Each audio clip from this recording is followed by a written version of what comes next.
重生后，你做的第一件事就是在河里寻找一只又大又粗的蚂蟥，然后毫不犹豫地一口吞了下去。即便它在你喉咙里拼命地扭动，你也强撑着恶心咽了下去。只因伽马射线扫过，末日降临，所有人都有几率觉醒，吃下了最后一种动物。有人吃了一只烧鸡，化身坤坤唱跳 rap 打篮球；有人吃了卡迪勒皮带，化身百米巨鳄吞噬一切。而你前世只因吃了一根鸭脖，竟变成了人人喊打的老鼠。如今重生后，你获得了无限吞噬系统，只要吞噬对象越强，自己就会变得更强。而前世里的异变蚂蟥不久后变成了吞噬万物的饕餮。此时你看着盒子里装着一只通体赤红的蚂蟥，肥胖的身躯疯狂蠕动，犹如一条红色蛆虫。盖子打开后，一股令人作呕的腥臭之气顿时扑面而来。狰狞的变种蚂蟥翻滚着身躯，突然伸出脑袋，张开大嘴，露出了一颗颗尖锐的细小牙齿。这玩意儿怎么能这么恶心？就跟电影里的变种杀虫一样。你心里一阵恶寒，鸡皮疙瘩起了一身，差点将玻璃盒子丢出去。即便已经做好了心理准备，真到了这一步，你还是犹豫了。这玩意儿怎么看都不像是能入口的样子。重生前你没有足够的实力保全自己，现在重活一次还觉醒了，系统我他妈居然犹豫了。你哑然失笑，突然想给自己一巴掌，吞噬就能变强，那还犹豫个鸡毛啊！你心一横，撸起袖子伸进了玻璃盒子里，想将变种蚂蟥捞出来。但是变种蚂蟥不停翻滚，比泥地里的泥鳅还滑溜，不仅挣脱了你的抓取，反而对着你的手指啃了一口，撕扯下来大片血肉，鲜血顺着手指滴落下来，盒子里的血水更加浓厚了。感受到新鲜血液的注入，变种蚂蟥变得异常兴奋，不停翻滚着身子。你只是想变强，有什么错？人在愤怒的时候会疯狂分泌肾上腺素，在激素的影响下，你也不知道哪儿来的勇气，居然抱着玻璃盒子举过头顶，接着猛吐一口气，直接吸进了嘴里。你不敢仔细品尝其中的滋味，只能囫囵吞枣的将蚂蟥吞入腹中。直到将蚂蟥吞入腹中，你还有些难以置信。恭喜宿主成功吞噬变种蚂蟥，基因序列抽取成功。变种蚂蟥的基因可使断肢重生，并吸收血液治愈自己。手指传来酥酥麻麻的感觉，你低头看去，指尖上原本被咬下的一大块血肉附近，居然涌现出无数道血色丝线，逐渐包裹了伤口部位。接着重新生长出了一块崭新的血肉，断肢重生，真的从变种蚂蟥体内提取到了基因序列。除此之外，你还感觉身体涌现出磅礴的力量，整个人都有着使不完的力气。来到落地镜前，站定身子，望着镜子里的自己，你愣住了。你原本的黑发变成了一头赤色长发，灰褐色的瞳孔也变成了赤红之色，连有些小帅的面容也变得更加耐看了。仔细一看，居然有种妖异的感觉，类似于小说里天命大反派的视感。仔细打量身体之后，你发现自己的右手掌心中居然还出现了一道口气，口气犹如深渊，遍布数十颗细小的尖锐獠牙，与先前变种蚂蟥的口气一模一样。乍一看有些恶心，或许自己可以通过掌心里的口气吸收敌人的血液。打量着镜子里的自己，你却有些苦恼。现在黑暗动乱还没开始，自己变成了这副模样，怕是没办法出门了。就在这个念头升起的下一刻，你的赤色长发重新恢复正常，掌心里的口气也消失不见，身上的匀称肌肉依旧存在。打量着镜子里的自己，沉默自恋地笑了笑。随后你便沉思起来。黑暗动乱开始已经不足2天时间，你还有2次吞噬机会，必须继续吞噬。记忆里中，大如市里有一位隐形富豪，收藏有一只稀有电鳗，或许是不错的吞噬对象。记得黑暗动乱爆发后，这只稀有电鳗也成为了异变兽，能释放出恐怖的雷电。自己如果将之吞噬，基因序列重组之下，或许能解锁更强的能力。不过以自己现在的身份，想要见到这隐形富豪显然不可能，那就只有另辟蹊径。对方还有个女儿，刚好就在清北大学上学，还是清北大学的第一校花颜如玉。重生前那只电鳗突然异变，隐形富豪一家全部惨死，这件事还上了新闻。这也是为什么你对此事极为了解的原因。说做就做，你收拾一番后便出了门，直奔学校而去。一路来到学校后门不远处的一座荒废公园。颜如玉这位富豪千金的生活也极为低调，为了不暴露自己的2代身份，每次放学都会步行到这里，再坐车离开。当你来到公园后，恰好看到了不远处站着的一道身影在等待。这时一辆劳斯莱斯从远方驶来，停在了颜如玉身前。3位保镖下了车，恭恭敬敬地打开车门，眼瞅着颜如玉就要上车离开，你便从拐角处走了出来。在几人诧异的目光中，面带笑意，淡淡开口：绑架。颜如玉脸色淡然，好似任何事情都不能引起他的神情波动。3位保镖可不同了，他们都是专业的应急部队退伍人员，经过层层筛选才成为颜如玉的贴身保镖，一打多都是基本操作。居然有人敢对颜小姐打主意，还妄想绑架。为首的保镖抽出腰间甩棍，就气势汹汹朝你走来。你也不打算废话，没有动用兽化的能力，直接一拳轰了出去。那保镖五官扭曲，惨叫声都没发出，就被轰飞5米开外，撞在一棵歪脖子树上，脑袋一歪失去了意识。颜如玉冰冷的脸上终于浮现了些许动容。剩下那2名本有些蠢蠢欲动的保镖见状全部懵了，你有些错愕，自己的力气这么大了。接着自顾自来到劳斯莱斯面前，试探性的一脚踹了出去，砰的一声闷响，手刹锁死的劳斯莱斯直接被踹飞出去3米开外，整个侧门直接变形，形深深地凹陷了下去，一股车胎烧焦的味道在空中弥漫开来。这辆100万级的豪车在你的一脚下几乎报废，空间一片死寂。颜如玉表情有些呆滞，2名保镖则是直接被吓得瘫在了地上。你没有理会2名保镖，直接来到颜如玉近前，还不待你主动开口。颜如玉便皱起眉头，后退一步，率先发问：“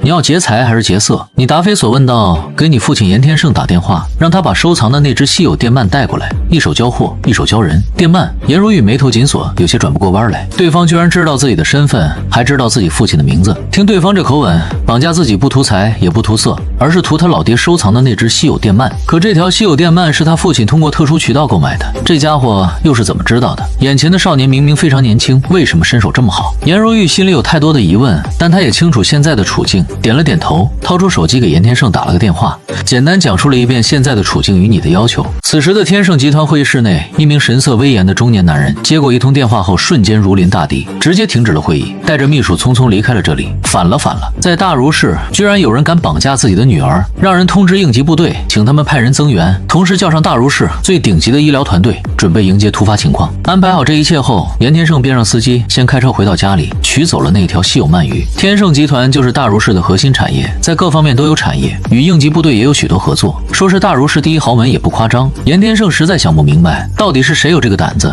敢用自己的宝贝女儿威胁自己。我已经按照你的要求做了，父亲还有半个小时就能赶到这里。颜如玉放下手机看向你，他现在还有些疑惑，这家伙绑架自己真的只是为了一条鳗鱼？你点头沉吟片刻后突然道：2天后一道极光会扫过蓝星，蓝星上所有生物都会发生变异，成为异变兽，世界秩序会崩塌，社会会陷入混乱，到时候这条鳗鱼也会变成异变兽，你们全家都会惨死。颜如玉没有说话，只是怔怔地看着你。信不信由你，这条电鳗我不白要，作为交换，我可以提前告知你这些消息，咱们算是公平交易。你说的这些我实在难以相信。颜如玉摇了摇头，你表示理解，接着将右手食指放在地上，一拳砸了出去，食指在巨力下被砸成了肉泥。这一举动堪称疯狂，但强化过身体的你几乎感受不到疼痛。很快手指上涌现出道道血色丝线，重新将手指修复如初。远处看到这一幕的2名保镖头皮发麻，蹲在地上，双手抱着膝盖，已经绝望到抽泣了。不是人，眼前的少年不是人啊！别说他们只是应急部队里的退伍兵王，就算是战神过来也不好使。震惊你的同时，也开始思考起你先前说的话。你们严家产业遍布整个大如市，黑暗动乱降临后，各种物资都是紧缺。如果你们信得过我，可以选择跟随我，我可以带领你们活下去。见到对方的神色变化，你继续说道：即便是灵兽战士也需要吃喝拉撒，你也不例外。而且一个人再强大，也始终双拳难敌4手，拉拢盟友是必须的。严家显然就是不错的盟友。一番沉思后，颜如玉抬起头，认真地说道：我会跟父亲商量的。就在这时，远处传来警笛声，众多装甲车停在了几人跟前。一位中年男人在众多真枪核弹的应急部队人员护送下下车走了出来。见到变形的劳斯莱斯，颜天胜的心瞬间沉到了谷底。但当见到毫发无损的颜如玉后，又长长松了一口气。颜老板，我要的东西带来了吧？你扫了一眼真枪实弹的应急部队人员，毫不在乎，冲着颜天胜笑道。颜天胜一愣，没想到绑架自己的女儿居然是一位少年，这是你要的东西。颜天胜拎着一个手提箱，亲自走到近前交给了你。你接过手提箱，将之打开，里面装着一条通体蓝色的鳗鱼，散发出一股难闻的海鲜味儿。没有废话，你抱起电鳗直接开啃。见状，颜天胜都懵了，这尼玛算怎么回事啊？应急部队的人员也傻眼了，难不成遇到了个精神病？你一口啃下，电鳗顿时剧烈挣扎起来，身体表面居然释放出了一道电流，但身体被强化过的你显然不惧，像个没事人继续啃咬起来。为了保证吞噬的成功率，鱼皮你也没有放过。颜天胜看得倒吸凉气，这家伙是疯狂原始人，这只稀有电鳗释放的电流可是能电死一只中型猛犬，他到底是怎么忍受下来的？恭喜宿主成功吞噬稀有电鳗，基因序列抽取成功。赤电武装继承断肢重生的特性，可吸收血液凝聚一层拥有雷电属性的血铠。你嘴唇上扬，心念一动，原本的黑色短发瞬间变成赤色长发，瞳孔也重新变得赤红，但赤红之中却多了几道闪电萦绕。同时在你的左肩之上居然生长出了狰狞的鳗鱼头颅，鳗鱼头颅上萦绕着道道闪电。你伸出食指，指尖凝聚出一颗血球，而后炸裂开来。果然还能这么用。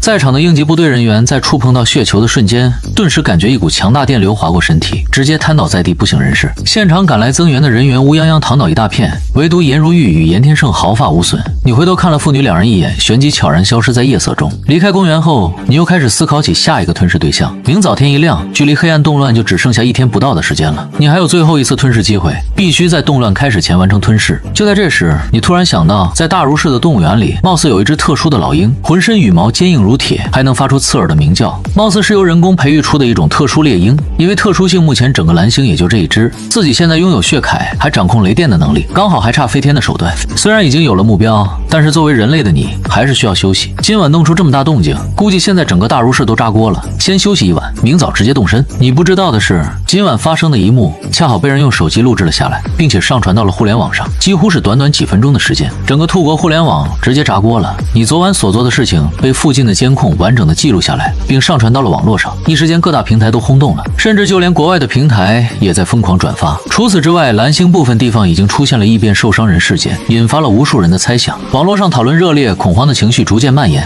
很快就有专家站了出来，发挥他们的特长，忽悠群众平息恐慌。但事态的发展却不降反增。一座西式别墅内，严天胜神情凝重地看着电视里的新闻报道，表情变得极为复杂。看来陈默没有骗我们，黑暗动乱是真实存在的。按照他所说，咱们只剩下1天不到的时间了。颜如玉沉声说道。严天胜木讷地点头，他起初并不相信陈默的话，只觉得对方精神失常，黑暗动乱，异变兽出现，这不是只有末日电影里才有的设定与桥段吗？可现在这些荒诞的事情已经发生在眼前，由不得他不相信。纵使在商场见惯了大风大浪的他，也觉得无比震撼。如玉，你先待在家里，我去附近的仓库准备一些物资，很快就回来。严天胜起身，穿好外套，忽然说道。颜如玉也跟着一同起身，我也跟你一起去。出租屋里，你伸了个懒腰坐了起来，该继续吞噬了。你简单洗漱了一番，便出门打了个出租车，前往了大如第一动物园。出租车行驶到动物园，你刚给了钱下车，就看到动物园里一片混乱，无数人都纷纷神色惶恐地朝着外面狂奔，显然也是收到了那条紧急通知。怪物出现，这放在谁身上不怕？你没有任何停顿，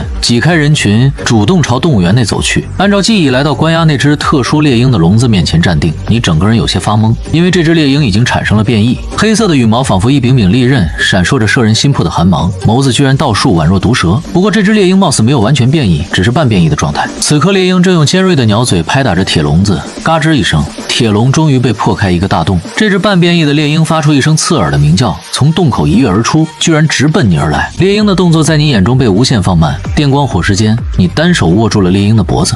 只是半变异的异变兽居然敢对自己出手，还真是天堂有路你不走，地狱无门你闯进来啊！你没有犹豫，掌心之中出现一道口气，对着猎鹰便大口撕咬起来。猎鹰发出痛苦的咆哮，挥舞翅膀疯狂切割着你，你的手臂顿时千疮百孔，但很快无数道血丝便浮现出来，修复了这些伤口。眼见攻击没有效果，猎鹰发出尖锐的咆哮，企图对你造成影响，影响确实大，你耳膜被直接震碎，但很快又被血丝修复。你怒从心头起，赤色长发飘荡，肩头狰狞的鳗鱼头颅浮现，一口冲着猎鹰咬了过去。一阵电流划过，焦香味四溢，猎鹰挥舞的翅膀逐渐低沉了下去，生机全无。你见状直接大口啃咬起来，嘎嘣脆，鸡肉味。就是这玩意儿的羽毛跟刀刃一样坚硬锋锐，为了保证基因提取的成功性，你连带着羽毛也硬生生咽了下去。羽毛无法嚼碎，吞咽的瞬间直接划开了你的肠道，但凭借强大的自愈力，你硬是忍受着这股剧痛，将之完全吞噬。恭喜宿主成功吞噬半变异猎鹰，基因序列抽取成功，继承断肢重生的特性，延伸出一对翅膀，释放雷电羽毛切割敌人，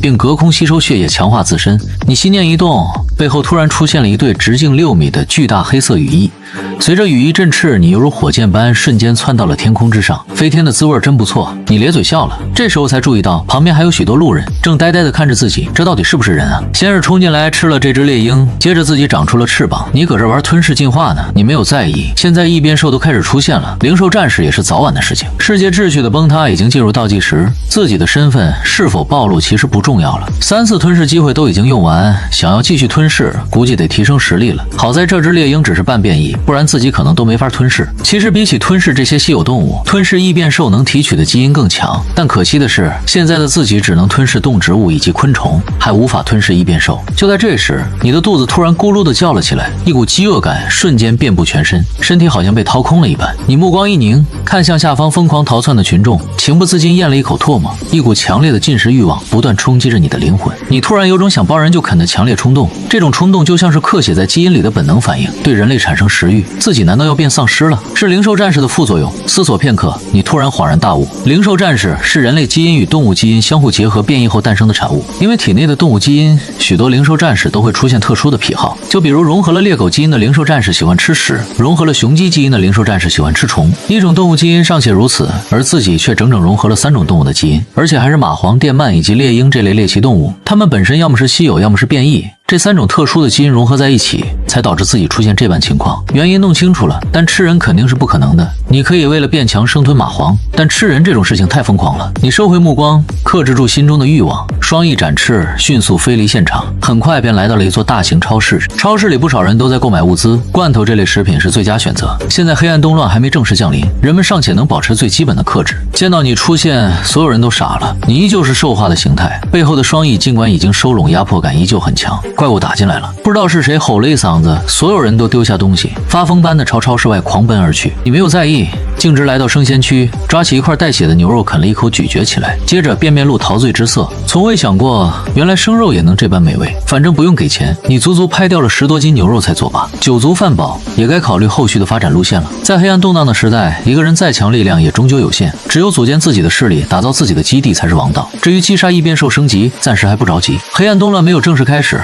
现在出现的异变兽都是低级的存在，击杀也没有太多经验。记得上次自己就已经将事情告知颜如玉了，也不知道对方考虑的如何了。就在你思索间，手机响了，是颜如玉打来的电话。上次在荒废公园一别后，还是对方主动留下的电话。刚按下接通键，那头就传来颜如玉略带慌张的声音：“陈默，我们这边出事了，有几个人形怪物冲了进来，你能来一趟吗？”颜如玉的声音略显慌张，有些手足无措。你也没废话，询问了大概地址后，便挂断电话。背后黑色双翼猛地展开，直接撞碎半米厚的水泥天花板，冲出了商场。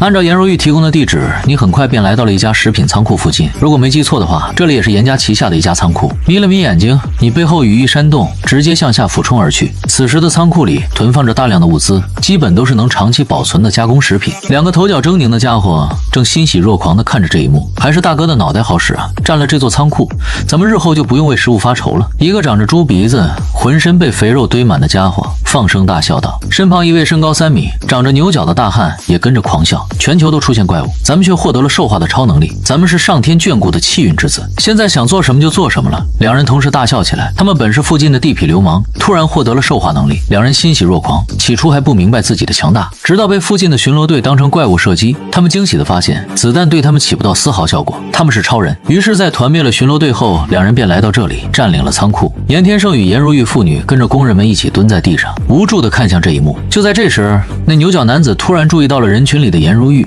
眼前顿时放光，搓着手邪笑起来。没想到这次还有意外收获。听着2人下流的对话，颜如玉俏脸逐渐苍白，严天胜紧紧将颜如玉护在身后，也是眉头紧锁，刚想说些什么。就在这时，仓库房顶被撞出一道破损，背后双翼扇动，你宛若坠落流星，直接冲入了工厂之内。是陈默。见到你出现，颜如玉也不知道为何突然长舒了一口气。就在这时，2人也看向了你。没想到除了咱们之外，居然还有人获得了上天的眷顾。小子，劝你别多管闲事儿。你抠了抠耳朵，懒得跟这俩货废话，一巴掌直接甩了出去。2道脆响，2个人毫无还手之力，被抽碎了脑袋。蜷缩成一团的工人们呆呆地望着你。先前那2个怪物已经足够恐怖，没想到一巴掌就被拍掉了，居然又来了个更恐怖的。不少人脸上都被溅上了热乎乎的液体，当场肝胆欲裂，被吓昏了过去。颜如玉与严天胜父女2人木讷地望着你，心情也久久难以平复。先前那2个人应该就是你口中的灵兽战士了，他们拥有远超常人的力量，说是超级英雄出现在现实里也不为过，就这样被一巴掌拍死了。现在黑暗动乱还没有正式降临，出现的异变兽实力都普遍不强，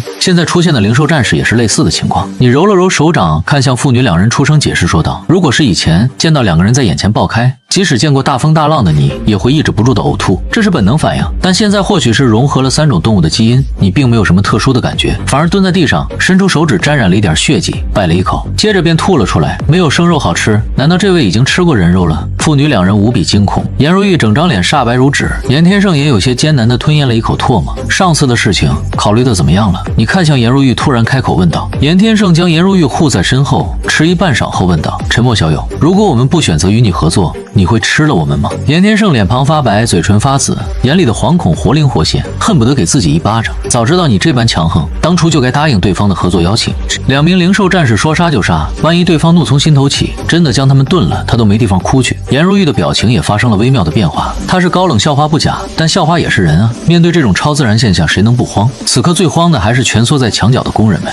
2个狠人刚刚暴毙，眼前这位兔国汉尼拔就动了食欲，悠悠苍天，何伯于他们？将众人的表表情反应尽收眼底。你默默揉了揉太阳穴，有种八旬老太太被造谣的无力感。我对吃人没有兴趣，黑暗动乱就快开始，你们现在有什么打算？你看向父女俩问道。听到你承诺不喜欢吃人，父女两人连带着现场的众多工人长长吐出一口浊气。如果不是沉默小友，我们已经是死人了。后续该怎么做，我们都听你的。严天胜目光灼灼地看向你，他天盛集团与应急部队有一定的合作，一些重要的内部消息也有渠道去了解，但唯独这件事没有听到半点风声，就连应急部队的人貌似都毫不知情，而你却能提前知道黑暗动乱的事情。同为零售战士，却能做到碾压，明眼人都能看出其不简单。严天胜作为大如市的隐藏巨富，头脑相当清晰，很快就分析出了其中利弊。能与这样的人合作，抱紧对方的大腿是一件稳赚不赔的好事。见状你也没废话，点头道：黑暗动乱就快降临，到时候现有的秩序都会崩塌，找个安全的地方打造基地是现在首先要做的事情。我这边的别墅安保等级倒是很高，材料各方面也都是顶级，沉默小友如果不嫌弃，可以去那里。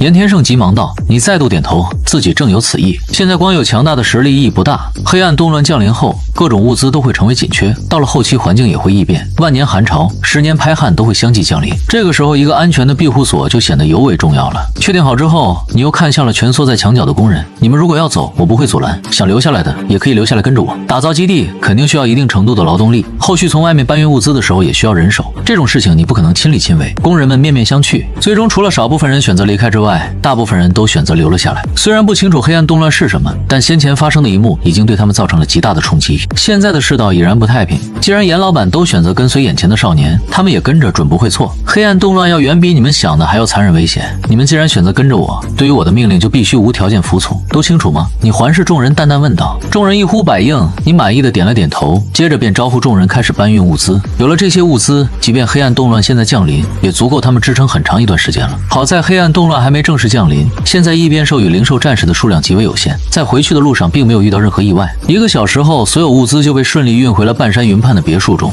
也多亏是别墅，若是居民楼这类地方，根本存放不下这么多的物资。别墅客厅里，父女两人气喘吁吁地坐在沙发上。严天胜突然坐直身子看向你，沉默小友，咱们是不是该继续囤积物资？按照你的说法，黑暗动乱将会一直持续，咱们这么多人，这些物资也不够消耗多久的。你暗自点头，不管是黑暗动乱还是丧尸狂潮，只要在末日背景之下，物资就是一切。前世有人掌控着大把的物资，呼风唤雨，为所欲为，光靠一些吃食就能招募大批的强者为自己所用，各种美女更是争相暖床。这次重生归来，还拥有了系统，你的野心自然不仅限于这点物资，你要垄断整个物资市场。物资自然需要继续收集，但现在咱们还有更重要的事情要做。第一个禁地就要降临了，禁地里的各种物资对我们更为重要。如果没记错的话，第一个禁地里不少物资都可以用来建造基地，正是你目前所需要的。颜如玉与严天胜对视了一眼，虽然不清楚这禁地到底是什么意思，但到底没有多言。就在这时，你也注意到了一个问题：前世父女两人因为那只突然变异的电鳗惨死家中，并没有成为灵兽战士的机会。不知道这一次有没有这个机会？若是父女两人都能成为灵兽战士，对自己也是一笔助力。沉默，我记得你说过，如果你没有拿走那只稀有电鳗，黑暗动乱爆发后，我们都会惨死，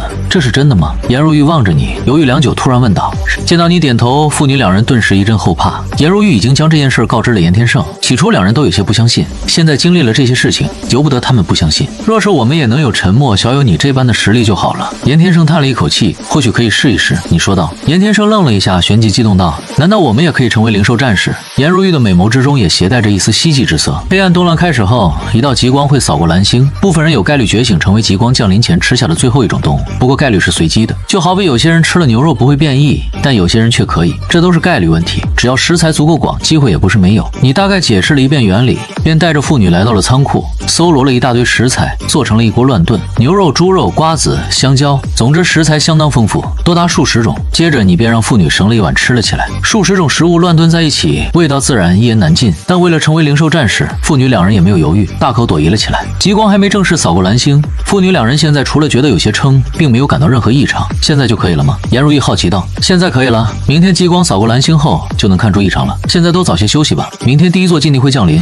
你们到时候跟着我一起去。两人点头，你不知不觉间已然成为主心骨，回到各自的房间休息。但两人却翻来覆去始终睡不着。一想到明天世界秩序就要彻底崩塌，心情可想而知的复杂。你则是完全没有休息，坐在阳台上看着天上的繁星。最后一晚的宁静了啊，真不想这么快就结束。隔天早上8点，漆黑的宇宙深处，一道淡蓝色的诡异极光突兀的出现，并以碾压的姿态瞬间扫过整个蓝星。黑暗动乱导致的蓝星末日正式拉开序幕。在极光的扫视下，蓝星上部分动物出现了异变，成为了面目狰狞的怪物。有流浪狗体型暴长至3米有余，鼻孔喷涌着热流，眼里透露出寒光，发出一声兽嚎就冲入了捕狗大队，肆意杀戮。也有学人口舌的鹦鹉突然变得庞大，尖锐的鸟喙变成了杀人利器，疯狂屠杀着附近的所有活物。尽管这只是黑暗动乱初期，异变的只有部分动物以及少部分昆虫与植物，但对于经历了长时间和平的人类而言，仍然是一件相当震撼且无法接受的事情。电影里的灾难映照到了现实中，更多的人获得了兽化的能力，成为了强大的灵兽战士，享受到了实力带来的好处，秩序正逐渐走向崩塌。别墅这边，忐忑了一整晚的颜如玉父女也感受到了异常，身体纷纷发生了异变。颜如玉全身被一道金光包裹，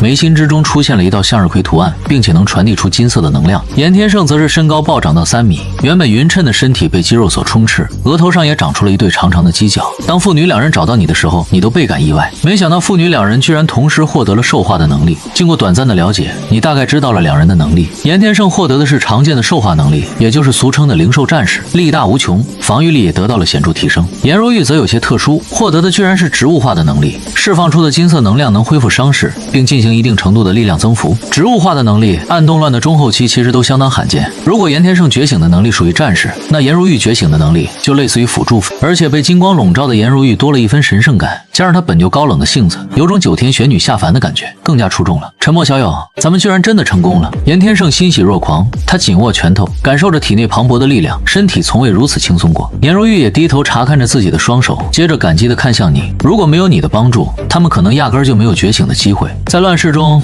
普通人永远是最低微的存在，这是所有人的共识。黑暗动乱降临，第一座禁地也该出现了，带着人一起跟我去禁地，咱们得搞点资源强化别墅。你目光深沉，尽管严天胜所在的别墅安全等级不低，甚至能防住大炮的轰击，但要知道，无论是异变兽还是灵兽战士，他们所拥有的实力都远超正常人的理解。光是别墅现在这样的防御，还不能称为一座合格的基地。记忆里，第一座禁地里有着不少打造基地的极品材料，只不过前世的你只是普通人一个，压根没有资格进入禁地参与争夺。父女两人虽然不清楚你口中禁地的含义，但对于你他们已经是无条件信任，点了点头，便带着工人队伍一起浩浩荡荡的出发了。工人队伍总共20人有余，居然也有8人觉醒成为了灵兽战士，不过能力都相对普通。这帮人也都见识过你昨天的战斗，深深知道自己的弱小，所以即便成为了灵兽战士，也没有丝毫要离开这里的想法。灵兽战士有鸡毛用，还是抱住眼前这根大腿来的实在。众人开着一辆大卡车出发了，这也是严天胜早就准备好的东西。沿途路上，众人看见了许多混乱的场面，有灵兽战士凭借自己的实力疯狂零元购，大如式的应急部队紧急出动与之交火，四周到处是燃烧的火焰与刺耳的枪声，还有疯狂逃窜的普通人。没想到只是1天的时间，就已经乱成了这个样子。严天胜感慨了一声：“你没有说话，对于外面发生的事情视若无睹，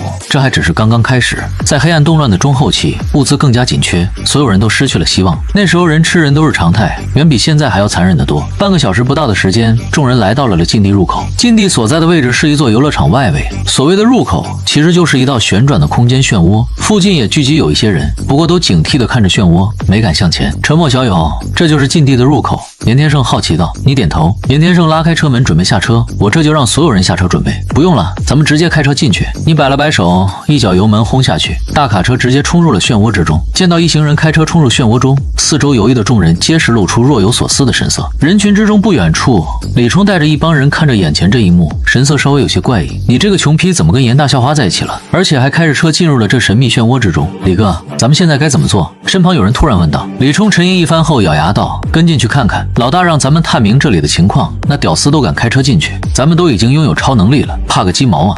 禁地内一片昏暗，四周遍布浓雾，头顶上一轮血色的太阳透露出诡异的红芒，整个禁地内就犹如人间炼狱般阴森可怖。这里就是禁地。严天胜好奇地看向车窗外，这禁地有些阴森啊。就在这时，前方的浓雾中突然传出道道鬼哭狼嚎，车厢里的所有人瞬间警惕起来。禁地里存在黑暗生灵，你们可以理解为外星生物。你淡定地踩下油门，看向严天胜：严老板，你来开车吧，我替你们开道。严天胜犹豫道：沉默小友，你一个人能行吗？要不让如玉开车，我跟你一起。你摇头，我一个人快一点。你这边刚刚下车，迷雾里就冲出一群浑身被黑雾包裹的诡异身影。这些身影足足有2米高，虽然有着人形，但明显不是人类。迷雾中散发出2道幽绿色的寒光，而且这样的身影居然足足冲出了6只。沉默小友虽然实力不俗，但对方数量太多了，我得下车帮忙。如玉，你开车。严天胜眉头一皱，做事就要开门下车。既然决定跟着你，那双方就是荣辱与共的关系。但就在这时，一道闷响突然传出，只见外面的你一巴掌挥了出去，前方的6只黑暗生灵瞬间被戳碎，渣渣都不剩下的那种。严天胜正在开门的动作顿时一僵，人都傻了，一时间竟不知道是你太强了，还是黑暗生灵太弱了，以至于他都产生了一种错觉，我上我也行。颜如玉泛着涟漪的眼神看向你的背影，一巴掌拍碎黑暗生灵。这样的男人实在太帅了，让他都怦然心动。解决了眼前的黑暗生灵后，你转过身冲颜如玉等人点了点头，旋即迈步朝前走去。第一座副本内的黑暗生灵实力普遍较弱，就跟刚刚觉醒的灵兽战士差不多。你在黑暗动乱降临的3天前就开始吸收吞噬，现在已经是3位一体，融合了3种基因，实力自然能碾压这些黑暗生灵。接着众人继续上路，对付这些黑暗生灵，你甚至连兽化都不需要。身后大卡车的发动机传出轰鸣咆哮，有条不紊的紧跟在你身后。路上但凡出现任何黑暗生灵，无论多少都会被你一巴掌拍碎。后续甚至出现了13只黑暗身影，严天胜都准备出手了，但还是被你一巴掌全部拍死。车厢里的工人看不到外面的情况，但驾驶室里的父女2人却看得真切。随着你不断秒杀黑暗生灵，他们逐渐从起初的震撼转变到了后续的麻木，实在是太强了。严天胜看向颜如玉，严肃道：“如玉，你觉得沉默这小子怎么样？”颜如玉一愣，接着红着脸嗔怪道：“爸，你在胡说些什么呢？不是爸胡说，你也老大不小，也到了该找男朋友的年纪了。爸，你不是向来反对我早恋吗？那不一样，沉默这小子我看着放心，有实力却讲道理，不骄不躁，说话又好听，是个人才，让这小子当我女婿，我放心。”颜如玉一脸无语。此时卡车后方不远处的迷雾中，李冲等人正紧紧注视着这一幕。当见到你秒杀黑暗生灵的画面时，众人心中都是止不住的发颤。黑暗生灵身上散发出来的气息，即便相隔这么远，他们都有些战栗，你却一巴掌一个都不带皱眉头的，这到底是什么狠人啊？这王八蛋居然也获得了超能力，居然比我都强，真是该死啊！李冲攥着拳头，神色不甘地说道：“李哥，这小子不好惹，咱们现在该怎么办？”有人突然小心翼翼地问道。继续跟着，大摇大摆开着卡车进入这里，或许这小子知道一些内幕，这地方可能有资源。李冲吐出一口浊气，沉声道：“而且这小子再牛逼，也始终是人类，是人类就有极限，他一路这么消耗，早晚有他力竭的时候。咱们先跟着他，让他为咱们开路，等真有好东西的时候再出手抢夺。到时候他力竭，咱们又有5个人，还拍不死他。”其余人闻言纷纷觉得有道理。前方你继续开路。当再次轰杀完一批黑暗生灵后，不动声色朝身后扫了一眼，接着便露出了一丝冷笑。融合了3种基因序列，你的感官异于常人，早就发现了李冲等人的存在。而且除了李冲一帮人外，迷雾中还隐藏着不少人，他们的对话你基本也都听得清楚。想拿自己当挡箭牌开路，对此你只想说一句：不服碰一碰。半个小时转瞬即逝，你自己都不知道击杀了多少黑暗生灵，也多亏这些黑暗生灵都是分批次出现的，若是一同出现，这么多数量，即使你也会觉得棘手。可惜这些黑暗生灵不属于异变兽，不会掉落异变兽晶核，不然足够我连升好几级了。你感慨了一句，不多时便带着卡车来到了一座石台前方，石台上刻写着复杂的古老纹路，还在隐隐闪烁着红光，好似具备生命。就是这里了。见到你突然停下，卡车也随之停下。颜如玉父女2人走下了车，目光朝着高台上看去，只见许多闪烁着乌黑之色的金属正在散发出幽幽光芒，这些都是动乱金刚，是建造的极好材料，质量与密度远超蓝星目前所有的材料，可以带回去加固别墅。你没有废话，大概解释了一遍这玩意儿的用途。严天胜也不墨迹，打开车厢后门，招呼着工人们下车开始搬运材料。灵兽战士实力恐怖，异变兽也破坏力强大，以别墅目前的防御力的确很难扛住，但有了这些材料就不同了，或许他的别墅可成为整个大如市最安全的地方。你站在原地静静看着工人们搬运金刚，好似在等待着什么。都这个时候了，也该动手了吧？暗中一道大笑从不远处响起，3男2女从迷雾中大摇大摆地走了出来。动乱金刚，这可真是好东西，不过这些东西与你们无缘了，现在带着你的人马上滚，老子还可以放你们一条生路。你现在已经力竭，不可能是我们5人的队。手为首的一个黄毛说话间，身躯突然膨胀开来，整个人变成了一座高达3米的肉山，脸庞也变成了一张猪头，缓缓朝你走了过来。他每走一步，地面都会传出一声闷响，那张猪头在血日的映照下格外狰狞，压迫感直接拉满。只是还不待他把话说完，你背后出现一道黑色羽翼，一根携带着电流的羽毛破空而出，瞬间刺入那人的小腹。接着一阵强大电流瞬间从羽毛内释放，蔓延对方的全身。一阵电流过后，肉山轰然倒地，散发出一阵烤肉香味，居然被电熟了。即便早就见识过你的实力，但见到你又一次秒杀颜如玉父女俩人还是惊呆了。那黄毛的同伙也看傻了。一个留着非主流发型的女人下意识惊呼道：“你居然敢杀人！”你深深吐出一口浊气，伸手抹了一把脸，真 TMD 傻批。黑暗动乱都正式降临了，杀个人算什么事儿？没有多余的废话。对方既然打算对自己出手，那就是不折不扣的敌人。你的确讲道理，但那也仅限于自己的同伴。对于敌人，你不会有丝毫仁慈。背后黑色羽翼扇动，又是几根羽毛破空而出，剩下的几人还没来得及兽化躲闪，就被羽毛贯穿了眉心。强大的电流释放而出，瞬间被电流爆了头颅。李哥，咱们还要出手吗？暗中所有人都看向了李冲，李冲目眦欲裂，人都麻了。出手你马匹，没看到人家是什么层次吗？跑，赶紧跑！李冲说完毫不犹豫转身就跑。本来想着等你力竭后再来个趁火打劫，谁能想到你如此生猛，即便灭杀了这么多黑暗生灵，还能做到秒杀。就在李冲刚刚迈出一步的时候，一根羽毛从天而降，笔直的插入了前方3米外的地面。你那宛若魔鬼的话音也缓缓响起：“我让你们走了吗？”听到这道冰冷的话音，李冲一行人身形巨颤，有种被死神给盯上的感觉，瞬间如芒在背了。李冲脖子一缩，微微颔首，天空之上背后黑色羽翼扇动的你，宛若魔主缓缓降临。巨大黑色羽翼扇动间，连四周的迷雾都被挥散了不少。李冲眼睛一眯，眼眸深处闪过一抹慌乱，完了，好像跑不掉了。直到这时候，颜如玉等人才纷纷反应过来，他们被人给盯上了，而且还不止1-2个人。你是怎么感受出来的？同样都是灵兽战士，他们却毫无察觉，他究竟是怎么做到的？难道灵兽战士之间也存在着差距吗？他们不知道的是，灵兽战士之间的确存在差距，但你与他们却不一样。你不是一般的灵兽战士，你是可以无限融合提取基因序列的灵兽战士，体内的基因就远比父女2人多了2条，各方面的感官自然更加强烈。陈默没想到你也获得了这种能力，恭喜恭喜啊！天色也不早了，我得回去了，咱们下次再聚，到时候我请客。李冲勉强挤出一抹笑容，接着就要带人离去。我允许你走了吗？你感觉一阵好笑。重生之前，这座禁地因为是第一次出现，所以没多少人敢贸然进入。当时李冲也是率先进入禁地探索的一批人之一。后来这批秘境内的大部分东西都被这混蛋给夺了去，倒不是李冲的能力有多强，主要是这混蛋大腿抱得紧，背后是曹猛龙。靠着这批材料，曹猛龙打造了一座强度极高的基地，即便许多灵兽战士联手也很难破开防御。凭借基地的高强度防御，这货硬是在黑暗动乱中潇洒了很长一段时间。没想到重生一次，同样的剧情再度发生了。不过这一次，这里的建筑材料恐怕与曹猛龙无缘了。陈默，你到底想要怎么样？咱们都是同学一场，你还记得吗？以前我还请你吃过饭呢。拍卖会的事情是我不对，你不能以冤报怨，冤冤相报何时了？见到你表情不对，李冲赶忙开口，试图唤醒你的慈悲心，同时缓缓后退，随时准备跑路。你将对方的小动作尽收眼底，摇了摇头，接着2指并拢夹住了一根羽毛。你先别这样，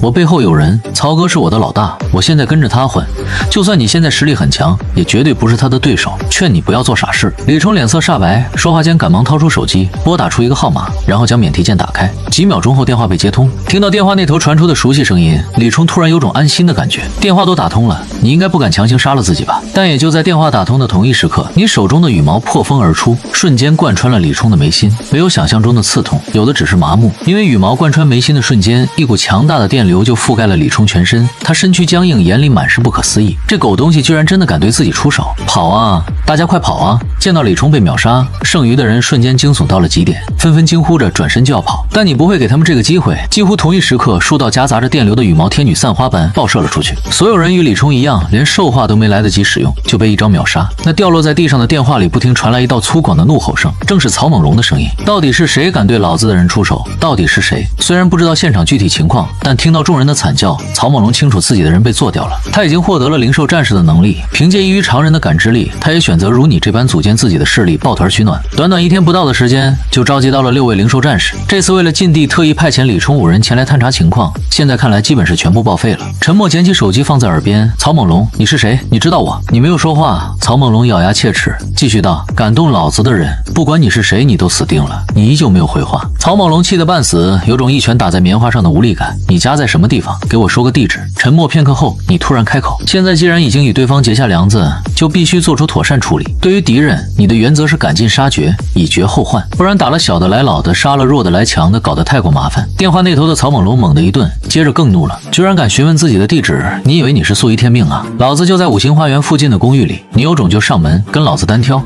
曹猛龙不假思索地报出了自己的地址，他对自己的实力有极度的自信，而且他现在还在继续招募人手，相信今天又能招募到不少灵兽战士。即便你真的找上门来，他也丝毫不虚，他反而担心你不敢上门，所以故意各种言语嘲讽，试图激怒你。你不用刻意激怒我，你的地址我记下了，等有时间我再来找你。你将手机捏成了粉碎，接着来到颜如玉等人跟前，让所有人继续搬运资源。颜如玉等人还没从先前的震惊中回过神来，原本以为你让他们一起来禁地是为了打下手，现在看来你完全不需要他们，他们就连出手的机会都没有，所有麻烦就全被你一个人解决了。他们更像是来打酱油的。我让你们来禁地，只是提前让你们体验一下乱世之下的世道，在这个世道对敌人的仁慈，就是对自己与身边人的残忍。迎着父女两人震惊的眼神，你突然问道：“所有人我全都杀了一个不留，你们是不是觉得我有些残忍？”颜如玉摇头认真道：“我虽然没经历过末日，但先前他们已经对咱们出手，如果咱们技不如人，下场估计也不会太好。”严天胜也跟着点头。他们虽然才刚觉醒灵兽战士的能力，也没有亲自杀过人，但都不是脑残圣母，什么时候该做什么事情，他们还是知道的。见状，你欣慰的点了点头，队友不是脑残圣母，这绝对是一件好事儿。没多久，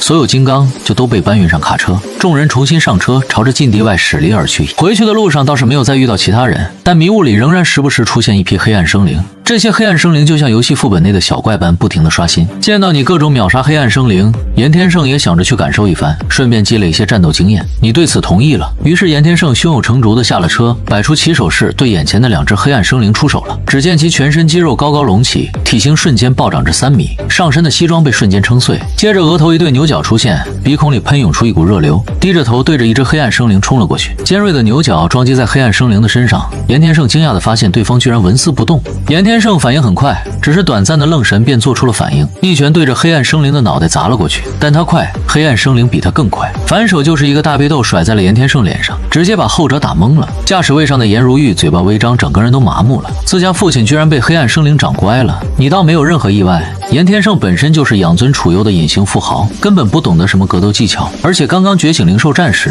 还没有彻底适应这股力量。你本来想出手替严天胜解决这两只黑暗生灵，但都被对方拒绝了。凭借着结实耐操的体质，严天胜硬是以伤换伤的打法耗死了两只黑暗生灵。当重新回到车厢里后，整个人已经气喘吁吁，身上也出现了许多伤痕，丢了半条命。沉默小友，我远不如你啊！本来以为这些黑暗生灵很好对付，让你看笑话了。严天胜苦笑着说道。亲自领教了黑暗生灵的强大后，他才知道你有多么牛批。对此，你只是笑笑没有说话。很快，一行人就开车顺利离开禁地，重新回到了别墅之中。严天胜指挥着工人下车卸货，同时安排人手准备安装金刚。现在黑暗动乱已经开始，早日将这些金刚用上，将别墅打造成末日堡垒，他们就多一份保障。禁地里的资源已经到手，咱们现在该囤积一些物资了。你突然说道。是该提前囤积一些食物了。咱们现在的物资虽然也不少，但根本经不起太长时间的消耗。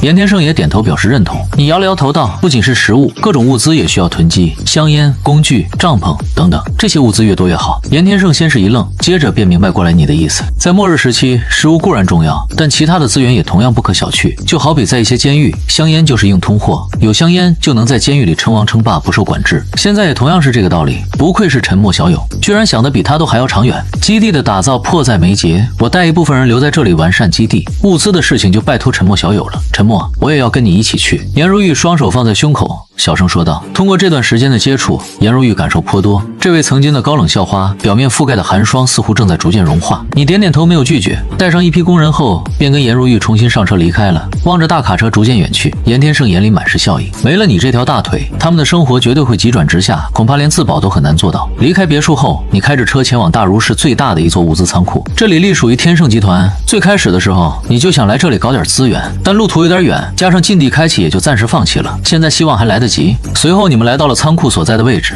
仓库大门外的保安亭里空无一人，原本封锁的铁门也出现了严重变形，看样子是被外力强行破开的。已经有人比咱们抢先一步了，颜如玉沉声说道。你点点头，带着颜如玉来到仓库里，原本摆满了各种物资的货架，此刻空无一物。硕大的仓库几乎被搬空了，不过前方还有2人正在搬运着一个巨大的集装箱。这集装箱类似于港口码头的那种铁皮箱子，不可能是正常人能搬运起来的，往往都需要吊车配合。但眼前的2个家伙却是一前一后直接将将巨大的铁皮箱子扛了起来。不难看出，他们也都不是普通人。两人原本扛着箱子往外走，见到你们突然出现，一时间都愣住了。你们是曹老大派过来帮忙的人手。其中一人开口问道：“你说的是曹猛龙？”你瞬间明悟过来，还真是凑巧，没想到在这里碰到曹猛龙的人。不出意外，这里的物资应该也都是被这家伙给搬走的。听到你直呼曹猛龙名字，两人瞬间意识到你们并不是自己人，当时就放下铁皮箱子，箱子落在地上传出闷响，两人直接兽化进入战斗模式。前方的家伙长出了一对毛茸茸的耳朵，指甲也变成了尖锐的利爪，嘴里2颗獠牙逐渐增长，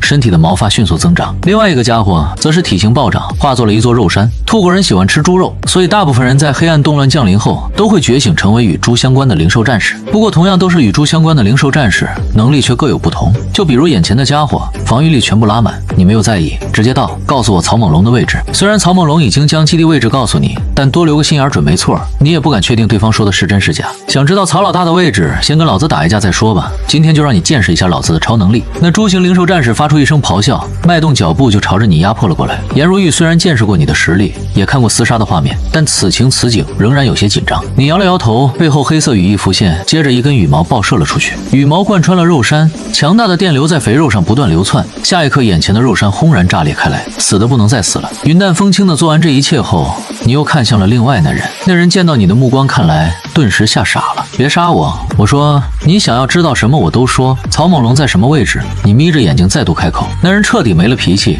那人颤颤巍巍说道：“在5星花园旁边的新云公寓288号房间里面。”说完又希冀地看向你，地方不会错的，曹老大就在这里。我现在都告诉你了，可以放过我吧？你伸出右手，摘下一根羽毛，随手丢了出去。羽毛犹如箭矢，刺入那人眉心。那人双目圆瞪，死不瞑目。这2个家伙先前已经准备对自己动手，若是你技不如人被压制，对方会放你离开吗？答案显然是否定的，所以你对他出手没有任何心理负担。走吧，去5星花园。你收起黑色羽翼，对颜如玉说道。颜如玉呆呆的点了点头，紧跟在你身后。眼前的少年强得可怕，跟在你身边，即使上刀山下火海，心里也异常踏实。即便知道现在你要去曹猛龙的大本营，颜如玉心里也没有任何畏惧。两人出了仓库，重新上了车，定好导航后便出发了。还好现在只是动乱初期，网络啥的基本不会有太大影响，还能正常使用。5星花园距离这里并不远，半个小时不到的路程就赶到了地方。中途你们倒是看到许多超市、商场这类地方冒出了滚滚浓烟，时不时还有战斗的波动传来，但你没有管。现在处理曹猛龙才是重中之重。5星花园，你才刚停下车，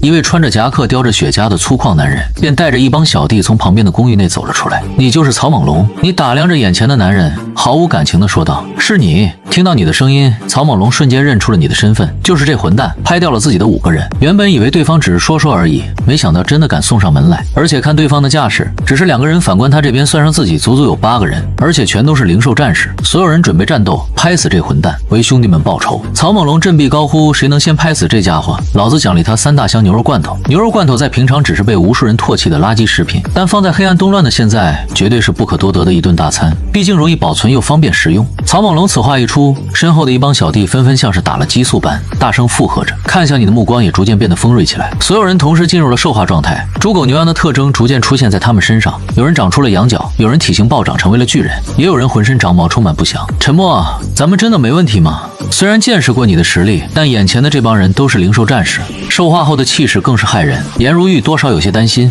你没有回应，而是目光如炬地看向曹猛龙，并没有展开兽化状态。你在思考计算对方待会儿可能逃跑的所有路线，既然都找到了对方老巢，你自然要赶尽杀绝，绝对不会留下任何隐患，所以必须要杜绝对方跑路的所有可能，不然这一趟岂不是白来了？但你的思考落入曹猛龙眼里就是忌惮的表现了，当即放声大笑，怒吼道：“上！”接着率先冲出，一拳对着你砸了过来。你丝毫不惧，同样一拳轰出，2拳相撞，发出一声闷响，溅射出了许多火花。2人居然都纹丝不动。就在拳头对撞的刹那，曹猛龙双臂同时被鱼鳞般的铠甲覆盖，这是鲫鱼的鱼鳞。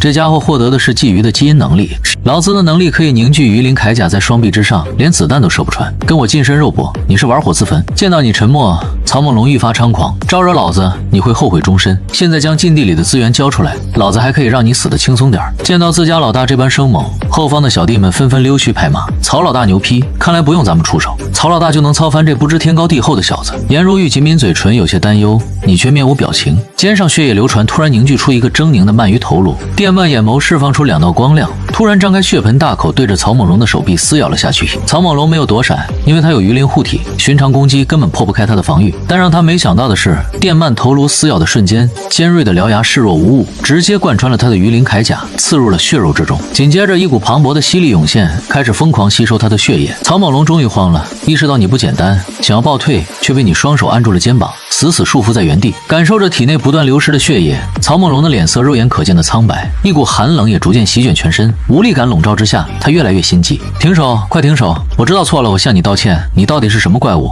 这是曹猛龙生前说过的最后一句话。你没有回复，直接吸干了对方的血液。当血液被吸干后，你感觉身体恢复了许多力量，肩膀上的电鳗头颅也多了一分血色。这就没了。颜如玉有些懵，眼睁睁看着曹猛龙被你榨干，这种视觉冲击力是巨大的。他貌似还不知道你到底觉醒的是什么动物的基因能力，能吸收血液，还能释放雷电，甚至还能凝聚羽翼飞天。蓝星上貌似没有这样的动物吧？随着变成干尸的曹猛龙倒地不起，摇旗助威的小弟们全都傻眼了。自家的老大前脚还好端端的，下一刻就被吸成了干尸，这算怎么回事？曹猛龙的实力是他们之中最强的，连他都被瞬间秒杀，这帮人哪里还有反抗的勇气？而也就在他们转身跑路不做抵抗的瞬间，几乎就宣告了他们的死亡。你面无表情地看着前方，背后黑色羽翼再度出现，不过吸收了曹猛龙的血液后，黑色羽翼也多了几分赤红之色，看起来甚是妖异。下一刻，数根羽毛同时激射而出，开始无情地收割低贱之人的生命。现场几乎是一边倒的屠杀，没多久你就顺利结束了战斗。剑拔弩张的氛围恢复正常，只是空气中多了些许血腥之气，地上也多出了许多具尸体。颜如玉痴呆地看着你，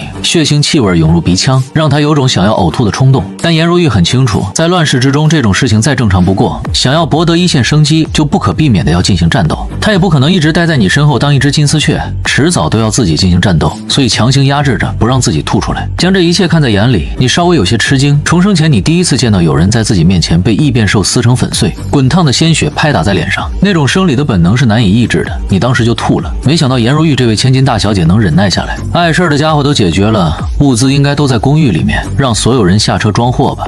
你收回目光，开口道。颜如玉点头，接着打开后车厢，招呼着工人们下车装货。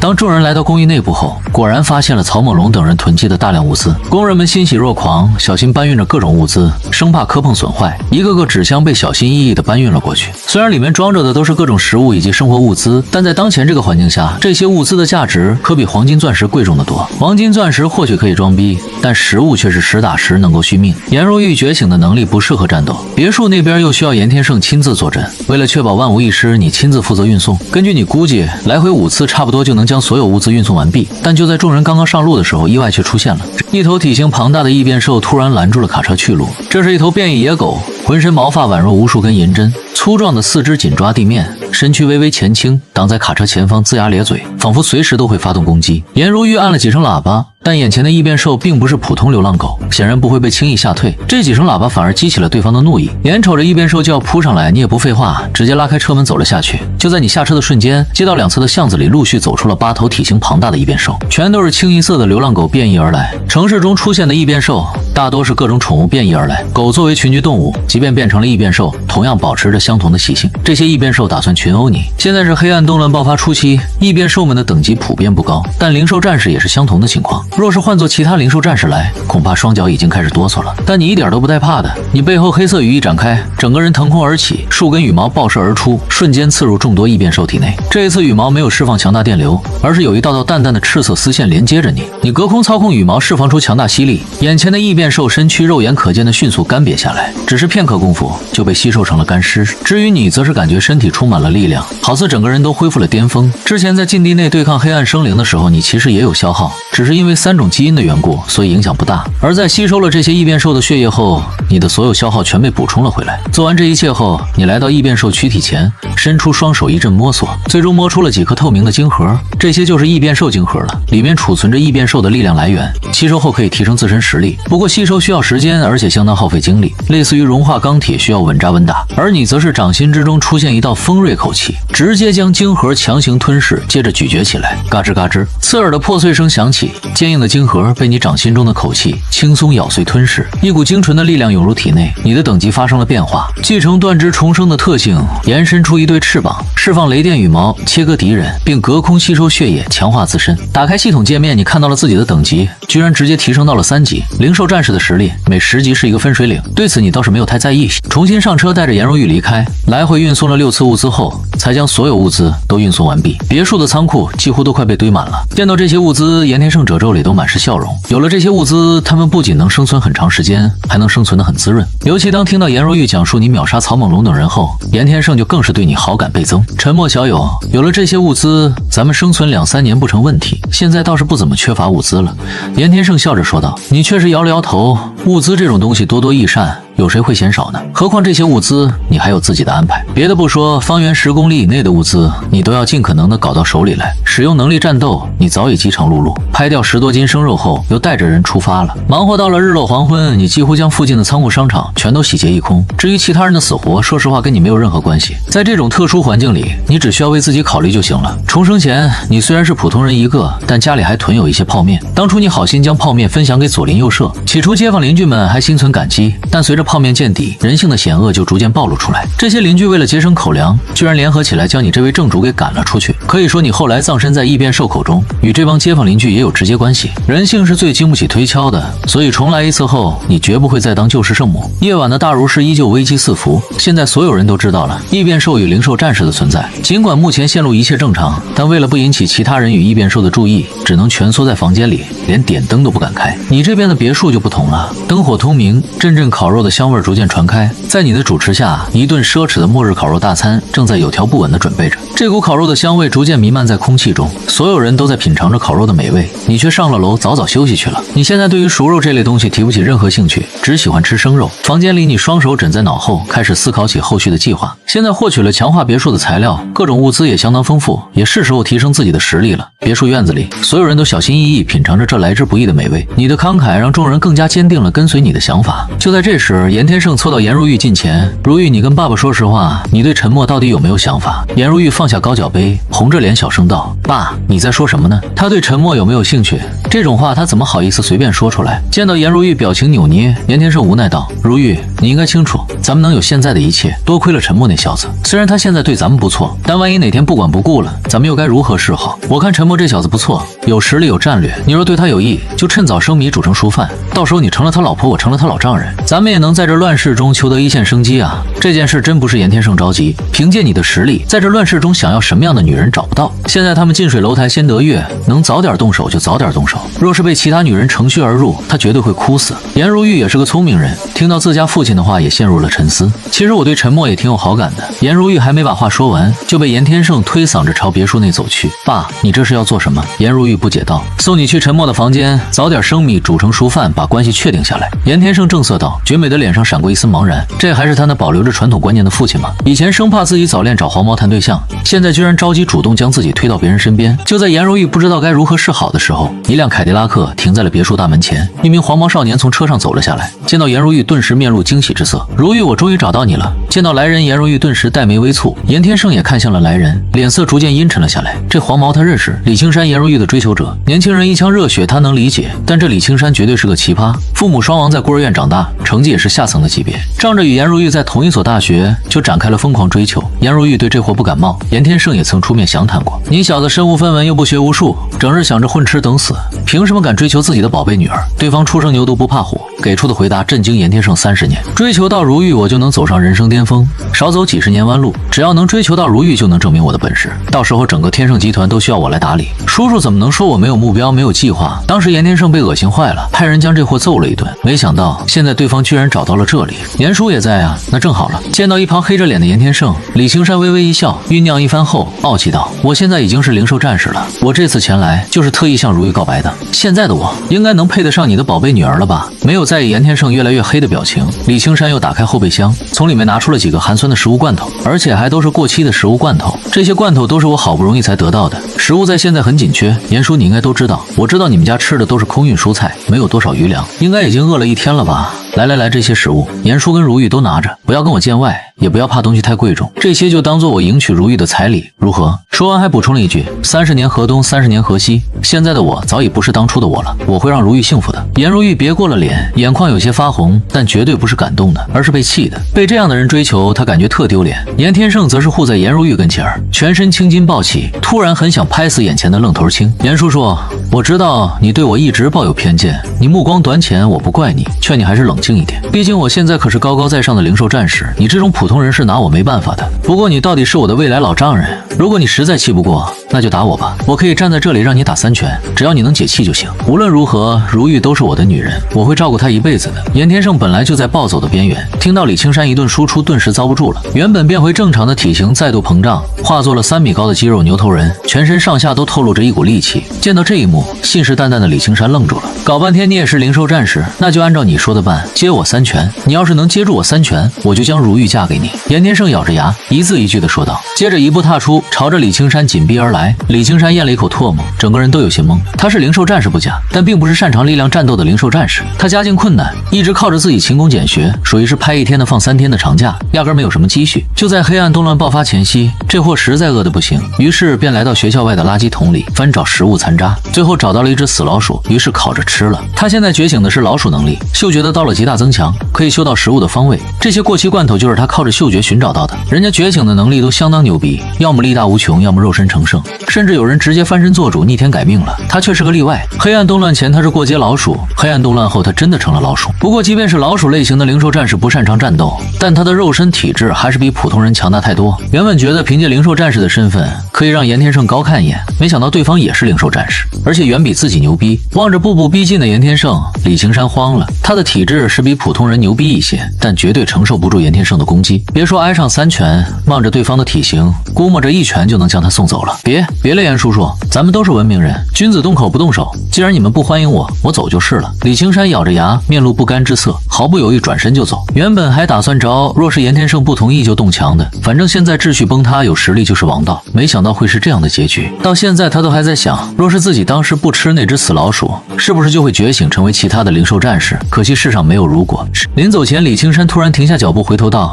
严叔叔，我会对如玉好的，你真的不继续考虑一下了吗？就算你的灵兽战士，如玉终究只是普通人，他跟着我不会受委屈，我一定会把他养得白白胖胖的。严天胜顿时暴露，抄起旁边的烧烤架就朝着凯迪拉克丢了过去。砰的一声巨响，凯迪拉克瞬间被砸得变形。见状，李青山心里闪过一丝肉痛之色。这辆车是他正儿八经自己买的，二手3万块，足足分了24期，才刚刚还完所有车贷。严叔叔，我走就是了，不过你一定会后悔的。李青山抱着一堆过期罐头狼狈跑路，临走前还不忘记回头叫嚷了一声。严天胜只恨自己没有翅膀，否则一定飞上去将这小子撕碎。本来今晚烤肉盛宴是一件值得高兴的事情，这狗日的东西居然来膈应自己，真是晦气。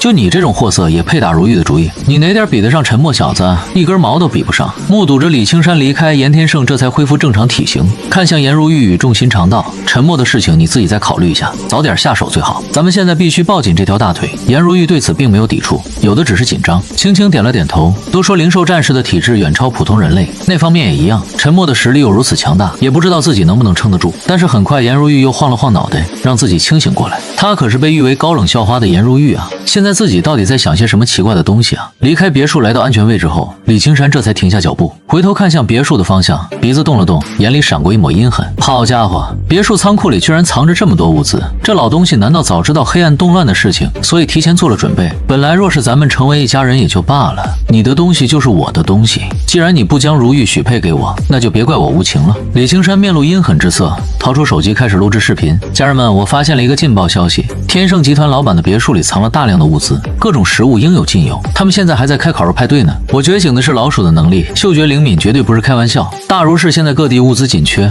几乎大部分超市商场里的物资都被洗劫一空了。人在饥饿到一定程度后，往往会变成失去理智的野兽，只要消息不胫而走，这里绝对会被人盯上。到时候别墅的物资被抢，他就不相信严天胜还敢看不起自己。这些过期罐头现在对方看不上，不久后对方一定会求着自己索要。想到严天胜下跪求着将颜如玉送给自己当女人的画面，李青山就一阵兴奋，接着身形一晃，消失在了黑暗的街道尽头。李青山的视频上传之后，很快便在网络上疯狂发酵，引发了巨大轰动。虽然对此大部分人表示怀疑，但物资现在太重要了，宁可信其有，不可信其无。许多人都开始打起了别墅的主意。对于这件事儿，颜如玉等人还不知情。隔天你被严天胜给叫了起来，严老板，出什么事儿了吗？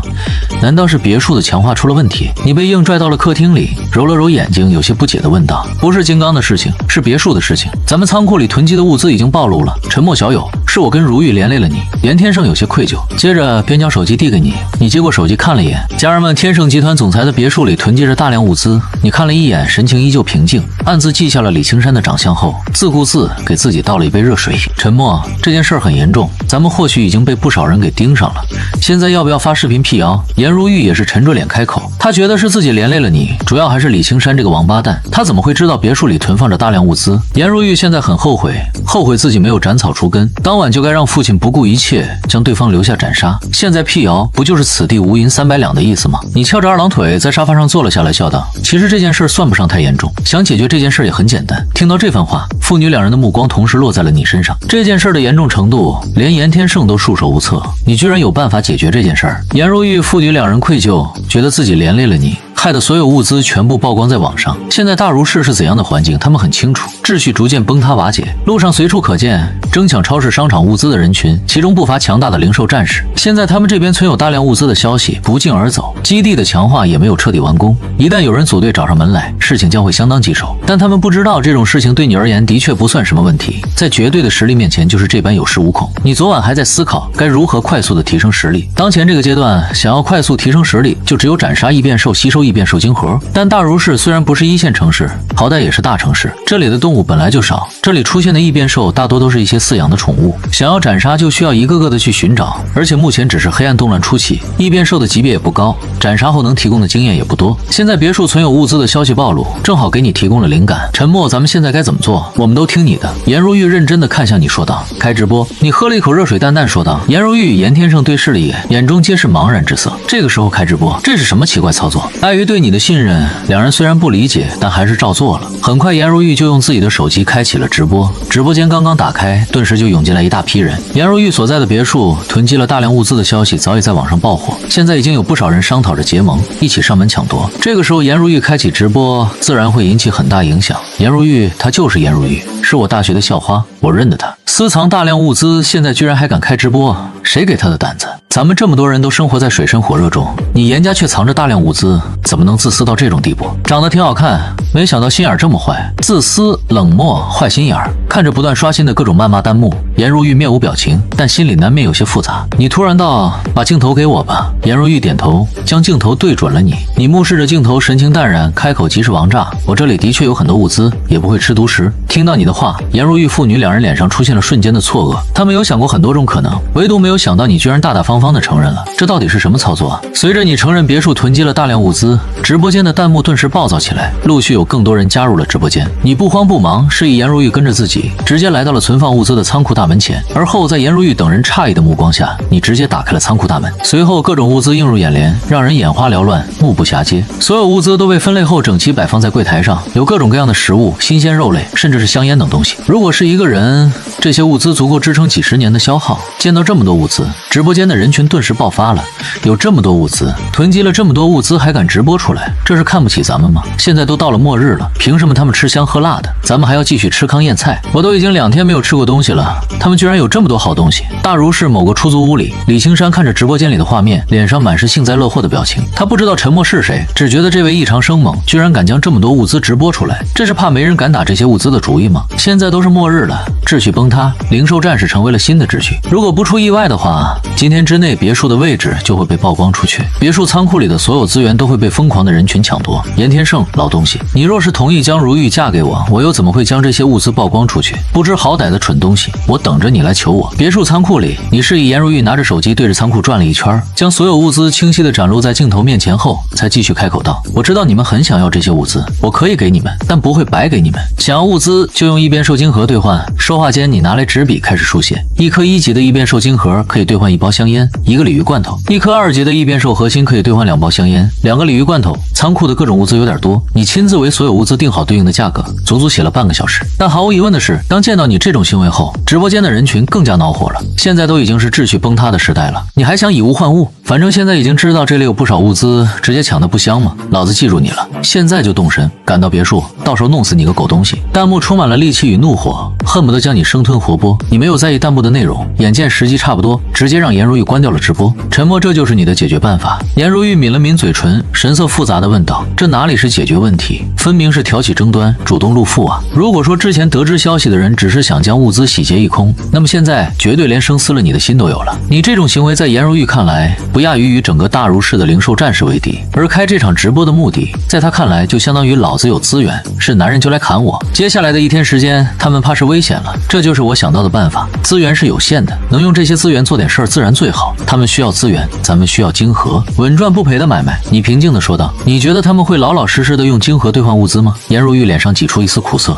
你轻笑了几声，眼神骤然变得深邃。我跟他们讲道理，讲规矩，话已经说开了。如果他们不遵守，那就别怪我大开杀戒了。你之所以敢这样做，完全得益于强大实力带来的自信。现在只是黑暗动乱初期，所有人的等级普遍不高，你融合了3种基因序列，只要愿意，完全可以将这些零售战士吊起来打。要么就老老实实拿晶核兑换物资，要么就死。见到你如此自信，颜如玉与严天胜也没有再多说什么。虽然有些担心，但他们更愿意相信你的判断，能够提前知道黑暗动乱就要降临的存在，绝对不是一个单纯的傻蛋。别墅强化进行的怎么样了？就在这时，你突然开口问道：“已经完成的差不多了，还有一小部分地方需要强化，今天应该就能强化完成。”严天胜笑着说道：“这些从禁地里带出来的金刚是真的很容易塑形，只需要将之镶嵌在别墅墙壁内就行了。金刚的硬度他也亲自试过，兽化过后的他全力轰击都无法造成哪怕一点凹陷，强度绝对没得说，比你见过的所有材料都要坚挺。”见状，你点了点头，自顾自来到院子外面，躺在长椅上晒起了太阳。阳光是个好东西，可惜在动乱中后期，阳光就会不复存在了。1个小时后，第一波人群率先赶到了别墅，不过并不是前来挑事的零售战士，而是一帮你熟悉的身影。这帮人都是你的亲戚，你父母早亡，一直都靠着自己勤工俭学，这一点与李青山有点像。而这些亲戚在你最困难的时候却选择了疏远，没想到现在全都出现在了这里。沉默啊，我们都看到了你的直播，没想到你现在这么厉害，居然囤积了这么多物资，真是咱们家的骄傲啊！一名中年男人笑着走了出来，正是你的亲舅舅萧虎。其他7大姑8大姨见状，也是赶紧笑着溜须拍马。你冷笑了一声，用脚趾头都能想到这帮人的意图。果不其然，下一刻萧虎突然笑着道：“沉默，咱们都是亲戚，血溶于水。现在外面有多乱你也清楚，既然你这里有物资，接济一下咱们也是理所当然吧？我为什么要接济你们？”你冷笑一声，没心思在这里浪费口舌，直接淡淡吐出一个字：滚。